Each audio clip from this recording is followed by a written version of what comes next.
Hello everyone and welcome back. Now that Antorus is live, let's start breaking down the boss battles. So the first boss we have is Garothi Worldbreaker. Now the big thing we have to cover is the tank mechanic here, and what's going to happen is basically one tank is going to get the debuff called Fell Bombardment, the other tank needs to taunt off, and the tank with Fell Bombardment needs to create a distance between themselves and the boss. And as soon as this debuff falls off, they'll have another debuff, which means that bombs are now flying towards the tank, and the tank just needs to start running so that those bombs do not land on him. So we can see the bombs going off here in the air and landing in whatever position I was at that time. This goes on for 5 seconds, and after the bomb debuff is off, I can go back into my regular tanking position and taunt off whenever the other tank gets their debuff. Now for DPS and healers during this phase, some people are going to be getting the Decimator debuff, and what this does is that at the end of the debuff you will drop a puddle on the ground that everybody should avoid. So if you get this Decimator debuff, run it out like this and drop it away from the group and then run back into position.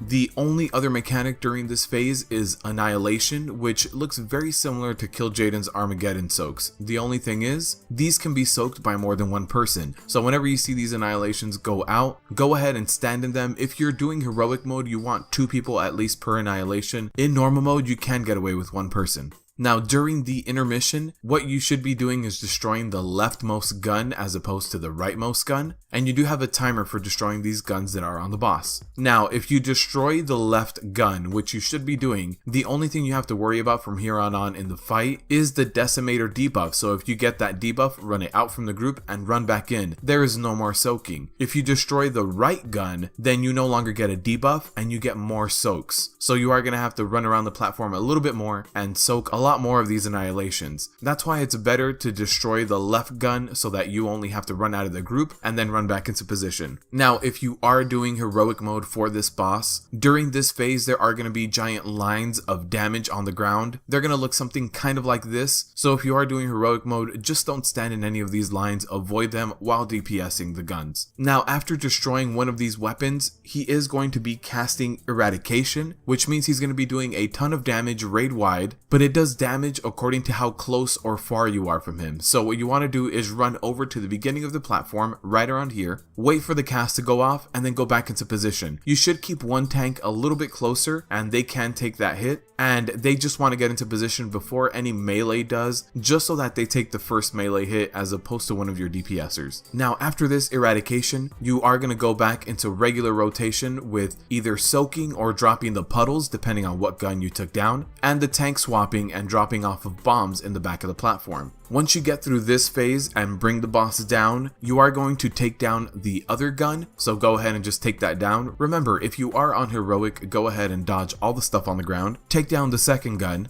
and then right after the Eradication following taking down the gun, you are going to go into a burn phase. So the boss is going to enrage. Now at this point you do have to move whenever you drop puddles on the ground. This is your lust phase as well, so pop lust and burn the boss.